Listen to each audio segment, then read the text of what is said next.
Hello, everyone, and welcome to the Green 19 podcast. I'm Dominique Yates. I'm joined by Ryan Wood and Tom Silverstein. We're just days away from a trip to Denver, Colorado, and it's warmer there.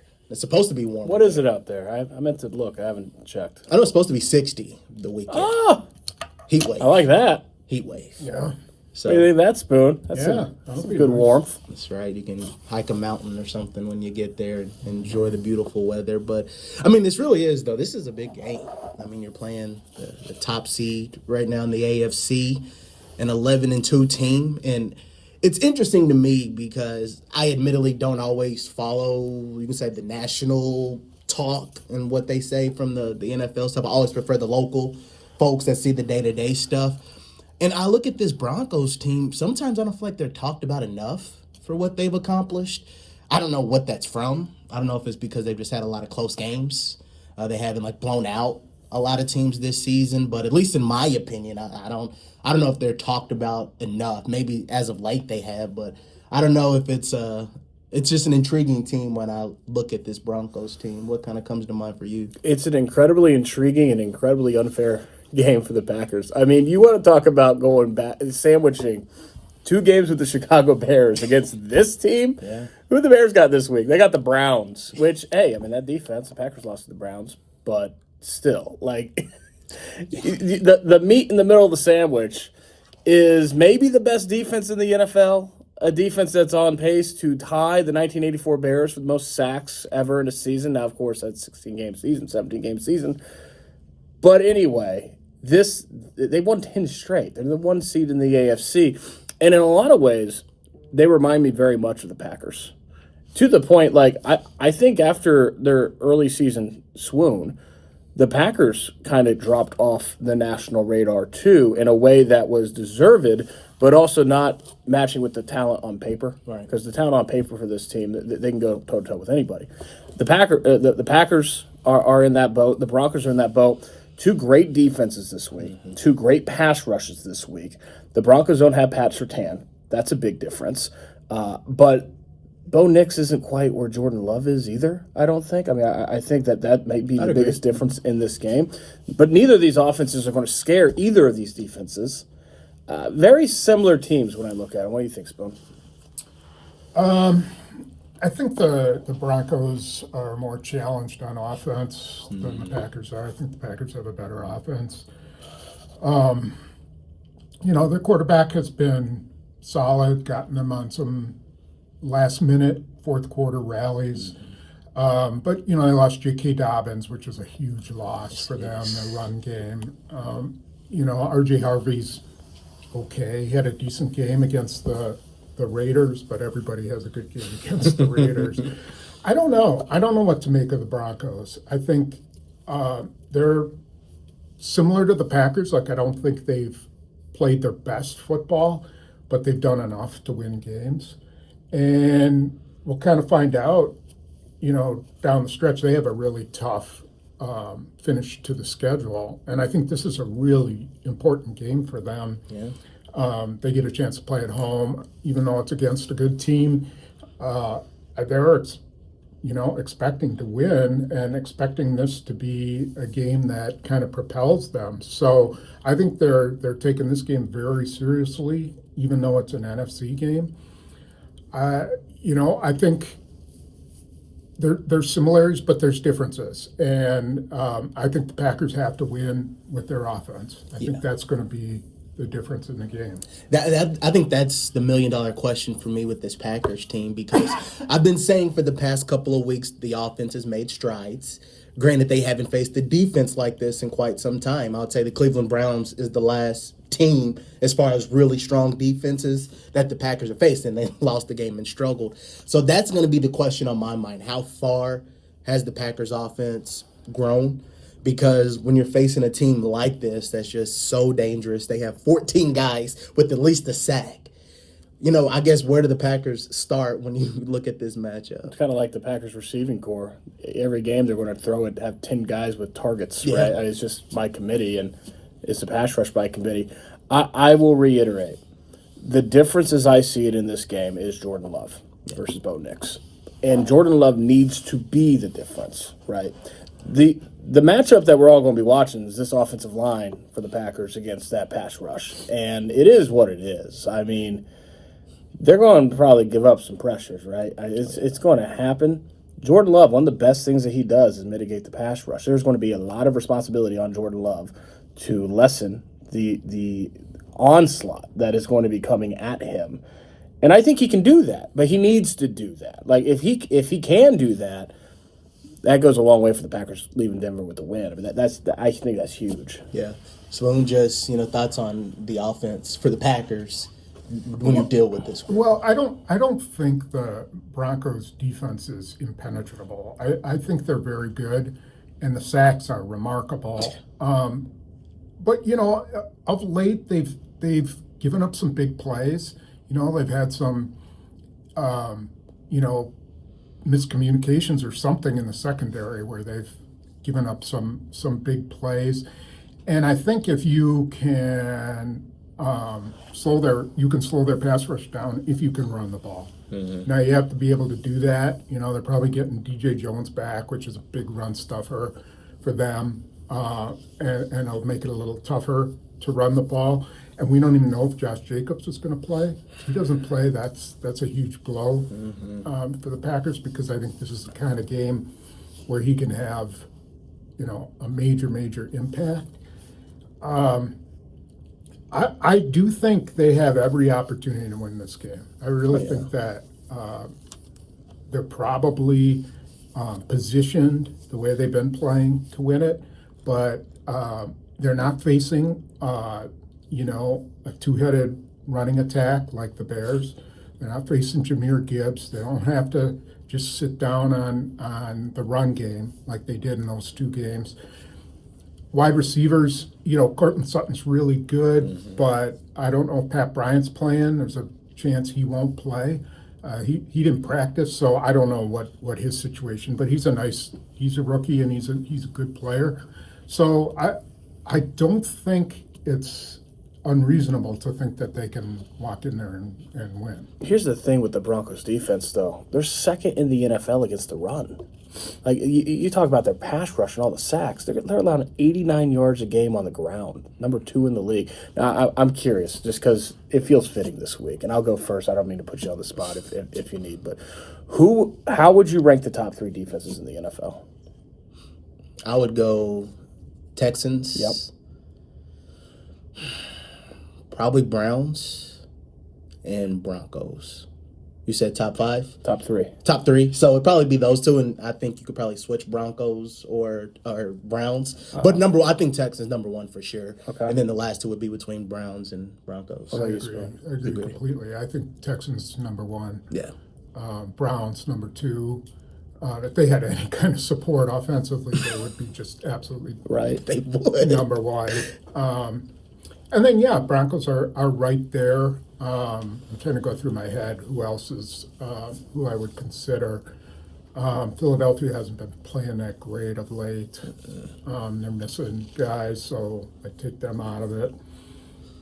Seattle, I put Seattle in there. Seattle is right at the top. So, Denver's up there. Yeah. And that's kind of my point is the difference in this game is Jordan Love, but the Broncos defense is just a little notch, because I'd probably have Packers in my top 5. I think they're 4 or 5 slot them in, but I agree with you on that order. I think it's Texans clearly the number 1 defense in the NFL. I think by a significant margin. Then you got the Browns, you got the Broncos, and you slot Packers in 4 or 5 maybe with Seattle, right? So It's just the Packers a little farther down, especially after losing Wyatt. I think their run defense is a big question mark now. Yeah, that's fair. I think when Wyatt was there, then they're for sure a top 10 defense, and they're up there. Mm-hmm. But now,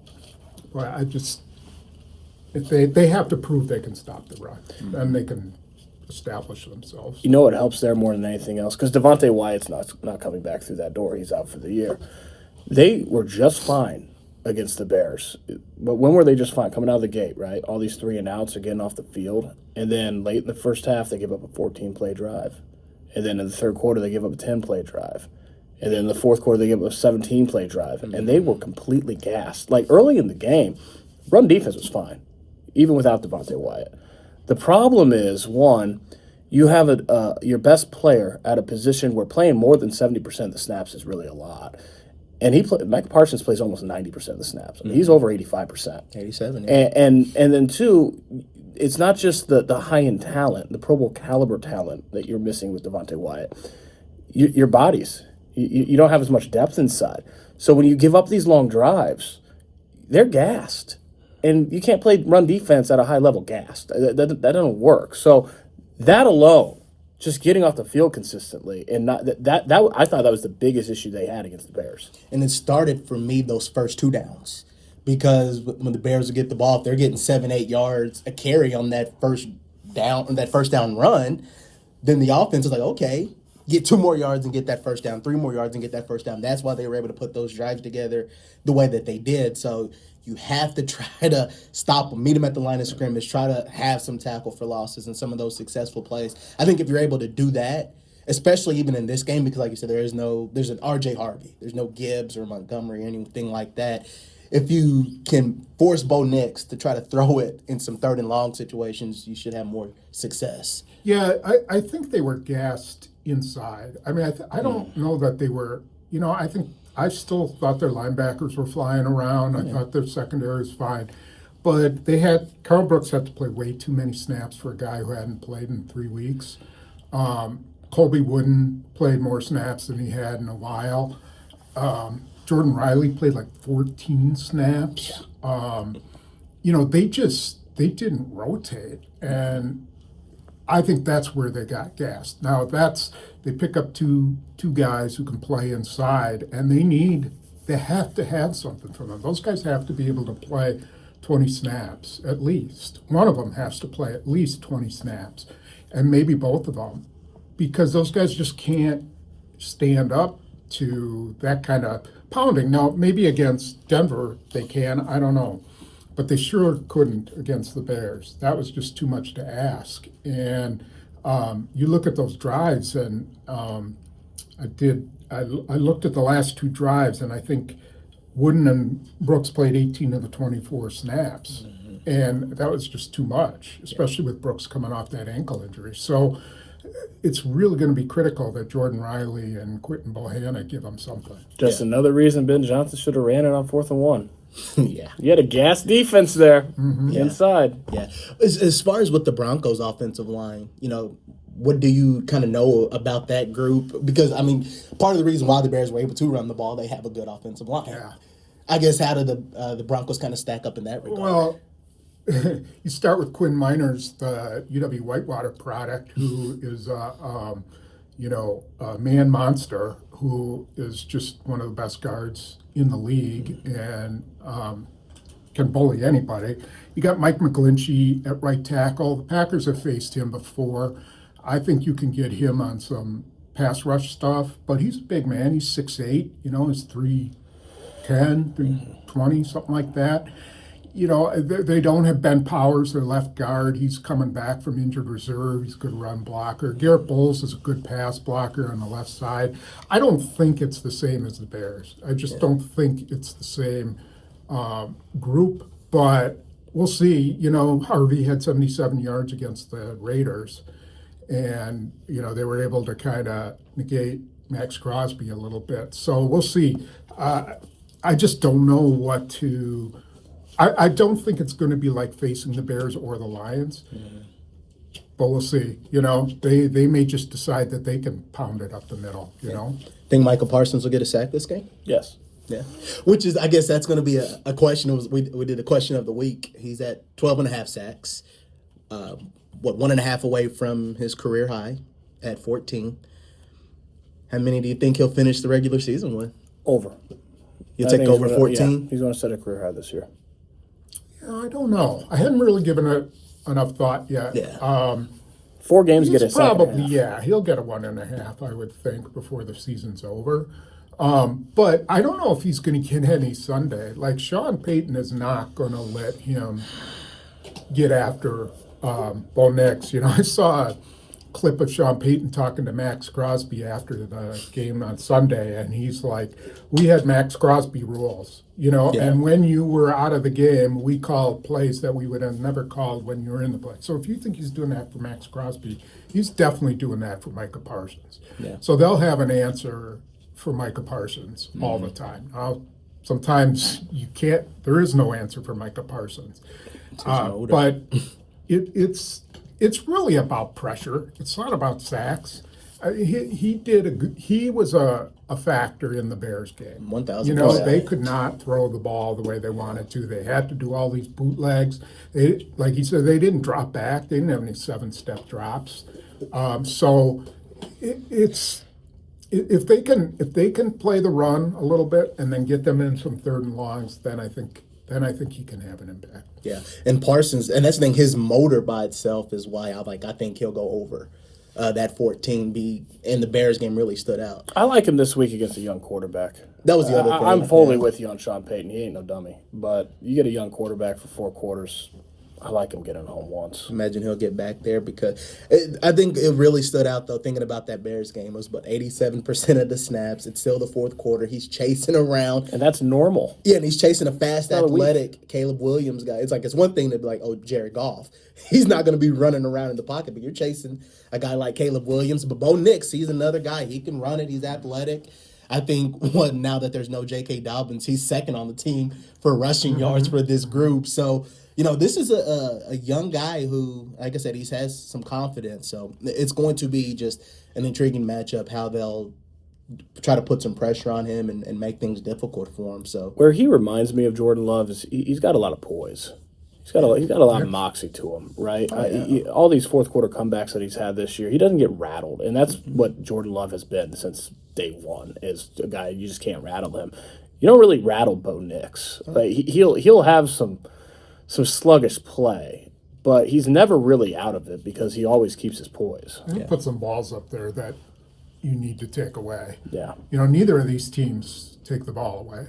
That's one of the things that is quizzical about both defenses is they don't have a ton of turnovers. Maybe that's what it's going to come down to is which quarterback turns the ball over. Yeah. Can I give you a hypothesis on that? I think for both these, because it is quizzical. That's a great word. Yes. It is quizzical that 2 high pass rush teams don't have more takeaways. But I just think that especially with these 2 defenses, every offensive coordinator, play caller is abundantly careful. I mean, just super careful. Broncos, 55 sacks this season. They're going to come at you. The same way that offenses play this Packers defense. They're not being careless with overly aggressive with their attack. They're trying to limit that rush, and when you do that, it's harder to get takeaways. Yeah. Was that Micah Parsons calling you? He didn't like your opinion of him? Right. Just kidding. He's not having 4 sacks on Sunday. That's so true. You could book it. Yeah. But as far as they're going to go back to the Packers, as far as when you look at this defense, the Packers' offensive line, now that they've put how many games together now with Sean Ryan? 4? I think it's like 3 or 4 games. Yes, 4 games. It's 4 games with Ryan at center, and then plus, you've had Belton in that time as well. How much growth, if at all, have you kind of seen from that group now that they've had continuity, Banks healthy, etc.? Well, I think a lot, but I also think that a significant portion of that is just Josh Jacobs might be fresher too. Now we'll see how he is this week. But when he lined up against the Bears, he basically played 1 game in a month. Mm-hmm. That helps. And he's in the last 2 games, he has looked significantly better. But, you got Sean Ryan 10 pounds over Elton Jenkins. You've got Anthony Belton 15 pounds over Jordan Morgan. There's a lot more beef in the middle, and I think that helps too. Yeah. Yeah. One of the things about Josh Jacobs, I wonder this week whether, he hasn't practiced Wednesday and Thursday. And I remember asking him last week, well, why don't you just not practice during a week and let the thing heal? And he said, well, that's been talked about, but I like to practice. I wonder if they've decided that it's better for him to just rest and then be ready on Sunday. Because really, does he need practice? I don't know. I doubt it. It's probably better that he's fresh. And so if they can get him to be like that, then I think the run game can be pretty solid. And I do think, Belton's added a lot to their run game. Morgan was not a good interior run blocker, and Belton is. Belton gives up some pressures, but I think they found a good piece right there. You know why that might be, if they did decide to sit him during the practice week, is I asked him last week, fully expecting a different answer because he's basically played one game in a month, about that knee. He's like, it's better, but it's still really tender, despite only playing one game in a month. Like, if that's the case, then maybe extra steps are called for to get that knee right. Would you guys be surprised if Josh Jacobs didn't play? I would be surprised. I'd be surprised if he does. I'm expecting him to. Now, I've been surprised before. It doesn't mean he's going to play, but I would be surprised if he didn't play.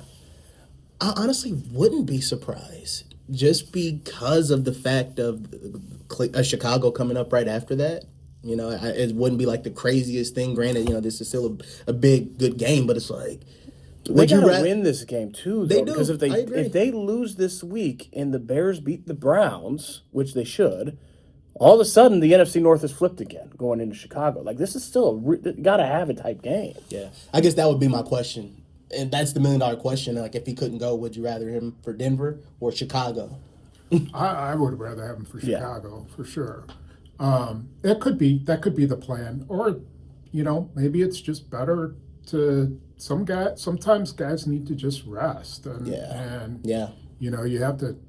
He always wants to practice, and sometimes you gotta save a guy from himself. Yeah. So I would be surprised if he didn't play, but not completely. Yeah, Right. not shocked. Right. In fact, especially if he doesn't do better way anything to say it. tomorrow. If he doesn't do anything tomorrow, then I wouldn't be surprised if he didn't play. Yeah, so it is, I guess to his credit, he is no Allen Iverson. Talking about practice. Talk about practice. He's no Allen Iverson. He wants to practice, so I'll give him that. That's a great reference from the 2 decades ago. That's right. But I guess the question would be, though, if Josh couldn't go, how do you feel they would handle it? It was Emmanuel Wilson, Chris Brooks, maybe Marshawn Lloyd. Who knows? Yeah, maybe. I would do it. Yeah. I'd bring him up. Yeah. Well, to your point, Dom, if it's a question of either or, then it's not a question. It's the Bears, all right?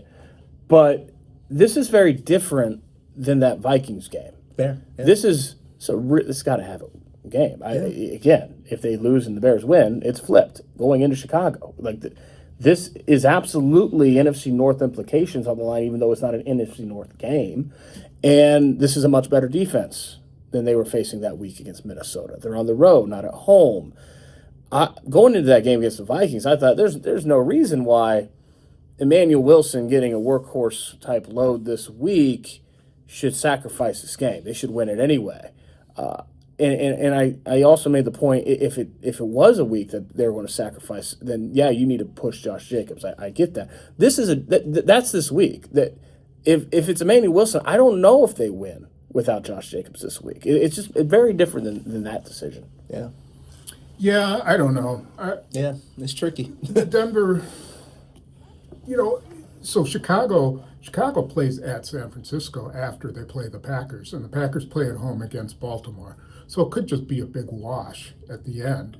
Chicago will have a hard time winning at San Francisco. Mm-hmm. And the Packers, the way Baltimore's going, should beat Baltimore at home.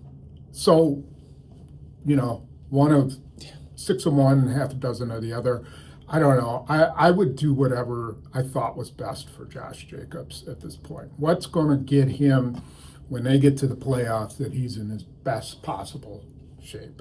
Yeah. So I'm sure that's a big part of the discussion. Yeah. I guess the other thing, injury-wise, I'm curious about is how will they use like Matthew Golden and Dontavian Wicks, because 11 combined snaps between the two of them this past week. Golden, I guess it seems more wrist than the shoulder. Yeah, he's off the shoulder's off the injury report. Right, and then for Wicks, it was the ankle that came from that touchdown in Detroit. Yeah, and so all things. Yeah, right. It was like maybe one of the best ball catches of his career. And he rolls his ankle. In the process. The fact that he was able to keep playing was remarkable. Yeah, they need to get more. They need Dontavian Wicks healthy more than Golden. I mean, Wicks. I did. LaFleur said go back and look at the first play of the game, and I did to see what Wicks did to Jalen Johnson, and he just broke his ankles and was, they had already predetermined they were going to Jaden Reed. But if they had decided to go down the field, Wicks was wide open. He had beaten Jalen Johnson bad. But apparently then that one play, his ankle flared up. They got to get him healthy and they got to get him involved. And I think that's a big key. Golden, he'll get his opportunities, but it's just not going to be a lot. Yeah. Just any feelings when you look at the receiver? Well, first of all, isn't that interesting that he did that on the first play, knowing the ball's going to Jaden Reed? That's kind of just the game within the game a little bit. Yeah, why would you do that? To send a message. Now, maybe it backfired, but because he's not fully healthy. But that's fast. That's a great nugget. I'm gonna simplify this, not oversimplify this. Just simplify this. How do they use Dontavian Wicks and Matthew Golden behind Christian Watson and Jaden Reed? Sure. Those are your 1A, 1B. Those are your top two guys. Everything else falls in line behind them. Every game plan this week going forward in the passing game has to begin with those two guys. And then you figure out everything else. But if you're not prioritizing those two guys, it is a disservice to this offense. Where do they fall in line, Dontavian Wicks and Matthew Golden? Maybe ahead of Romeo Doubs, somewhere around there with Romeo Doubs. They've had injuries. But yeah, I get why everyone, especially with Matthew Golden, everyone, he's a first-round pick. Where is he? Where is he? There's better receivers right now in this offense that need to be thrown to more than Matthew Golden. That's the answer to that. Yeah. I don't want to say, I guess chuckle might be the right word, but I go back to training camp when all the questions people were asking, I'm sure you were asked about it, you, Ryan, about, is Matthew Golden see the number one wide receiver for this team? And I'll always answer with, I hope not. Yeah, right. It's like, shouldn't be. You should hope not. It's a problem if he is. It's a big problem if he is. You're putting it all on a rookie who... And the reality of this, he's a little undersized. Yeah. Like in this league, if he is going to be your number one, that could be a problem. So the fact that it is Christian Watson, Jaden Reed, 1A, 1B, that is why this offense is what it is right now. And it doesn't success. It doesn't mean he's a boss. Spoon, have you ever seen, and maybe because you've been here a long time, but have you ever seen a rookie receiver come in and just with this franchise and just be the number one guy? The closest I can think of is Jaden Reed in 2023. It's not like he had 1,000 yards. No, not be the number one. Greg Jennings came in and was a factor his first year right away. But he wasn't. I think Donald Driver was probably the number one receiver back then. No, I don't think I've ever seen a rookie come in and be the number one. Not like that. Not Adams. I don't even think Javon Walker was like that. Sterling Sharp, maybe, way back when. Yeah, he probably was. But no, it just doesn't happen that often unless you're Jamar Chase or someone like that. And I already hear people saying, well, Matthew Golden was a number one pick. He was a first round. Well, Devontae Adams was a second round pick. Jordy Nelson was a second round pick. Randall Cobb they've had a lot of second round picks that became really, really good receivers and didn't do much as a rookie. Yeah. That's not much of a difference there. No, so that's all I could say. It's like if he was going to be your number one, it just wouldn't bode well for an offense, especially because it's young. He's a young guy. You got to learn the game. You got to figure it out. You got to deal with the physicality of corners, especially the teams that you face in the NFC and just this Packers schedule. These are some really good corners that they have to deal with. So again, that's just something that I kind of chuckled a little bit when that always came up. As far as, I guess, we're kind of near the end here. I want to wrap it up with just a couple more, I guess, injury notes or, if there's anything on your mind about that. So we talked Jacobs. There's Lucas Van Ness, who came back to practice. We kind of briefly mentioned Marshawn Lloyd, Brenton Cox Jr., and Colin Oliver, some of those IR guys in, their practice window. I think they have one more week of the practice window. It opened up December 1st. Is there any guy within that group for both of you guys that you would keep an eye out on, or you're curious to see if maybe they'd give it a go this week? Yeah, I mean, I would consider Lloyd right away. Now, I don't know who he's going to replace on the roster. I'd have to think about that. I didn't really consider what guy he would replace.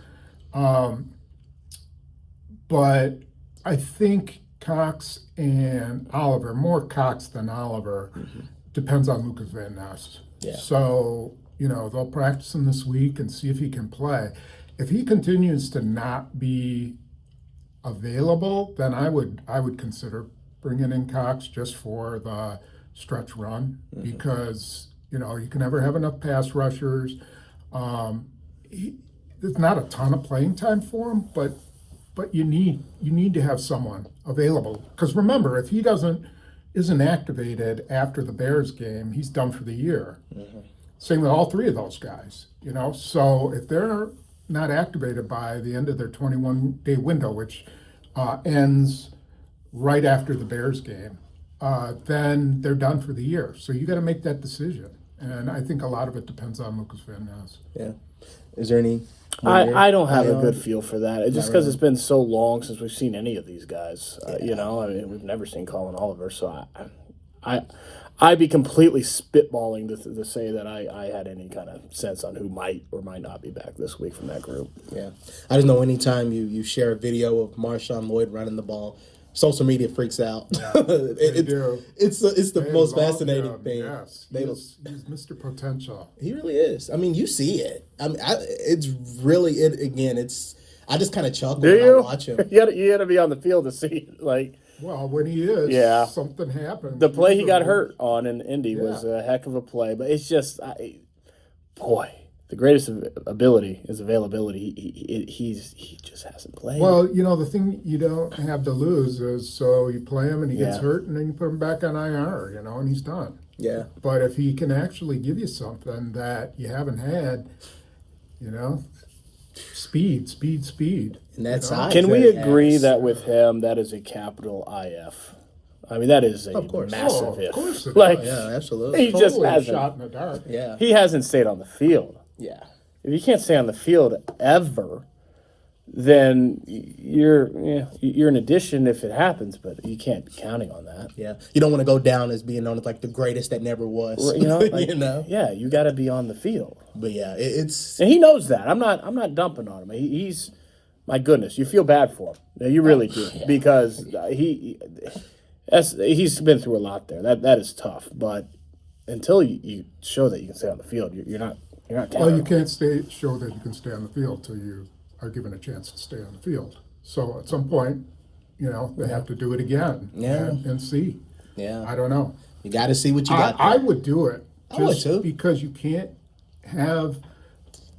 not have enough fast guys, weapons, guys who can stretch the field. And if he can do that for them and it's 5 plays a game, why not? I just don't know how they do it on the roster. That I haven't really looked at that. Like, can you carry 4 running backs? What do you do? And you can't really cut a tight end. You're using all 3 of those guys. There's not a lot of fat there. You can't cut a wide receiver. From a special team standpoint, I can't really. It's tough. Yeah. Yeah, it's going to be very fascinating how they do that. But even like from the running backs, like they really like Chris Brooks. He's their best pass blocker. You have to keep him. He's your best pass blocker. Absolutely. So you gotta have Emmanuel him. Wilson's your backup. Yeah. So they don't like to cut offensive linemen that don't play historically. They like to stash those big guys that they see potential in and let them, kind of develop as a healthy scratch. But I wonder about a Donovan Jennings. yeah, they could do that. I don't think they He's been want to. inactive Yeah. lately. But it's very against the standard operating procedure of this team to do that. That's not what they usually do. But I wonder if that is a possibility. Well, you have to think about, so Sean Ryan goes down. Who's their center? Would it be Jacob Monk? Big Jacob Monk, probably. And let's say they have 2 injuries. Then Monk's your center. Who's your backup guard? Jordan Morgan. Be I Jordan guess. Morgan, yeah. So, yeah, maybe you can do that. They're kind of covered, but it's not even an injury thing to me. It's more of just for years, every year, they keep those red shirt guys on the offensive line, let them develop, don't share them with anyone else in the league, and just leave them there. That's usually what they do. I wonder if this will be different. Yeah. As we wrap it up, any final words, thoughts, anything, special teams, or just anything as a whole that you're going to keep an eye out on as we wrap up this? I'm interested to see how Brandon McManus does back in his old haunts. Yeah. You know, like he needs to control his kickoffs in the That's a great point. altitude up there, but he's made some pretty darn big kicks up there before. Yeah. So that'll be kind of fun to see if it comes down to something like that. Yeah. Kind of in the Watching same his kickoffs. in the same way, Daniel Whelan don't out punt the coverage, right? Because 80-yard punt incoming, like in that altitude. He's looking forward to that. Yeah. Any final words, final thoughts? No, we're getting treated this week. This is a hell of a matchup, hell of a game. The Packers are not getting treated this week. This is like the schedule makers really screwed them on this one. This is not what you want. Sort of, but that's what the best teams, Philadelphia plays a tough team almost every freaking week, and they did last year too. Mm-hmm. And if you're going to be the best, then you got to play the best. And they should be looking forward to this game, I think. I mean, this is an opportunity to, flex your muscles a little bit. So it's the reality of the NFL. The part that's not the reality of the NFL is that you play back-to-back Saturday games at night in the Midwest, in the cold. To me, that's ridiculous to play, in the middle of December. You got to mitigate that a little bit and make them during the day, but hey, it's TV, so. To your point, if they win this game, 5 straight wins, you look at the teams that they have been beating, some pretty impressive wins in those 5 straight. This would profile as that team that is ascending to a top contender midway through December, which is always, every year, regardless of who it is, that's always the team you look out for when it comes to playoffs. Yeah.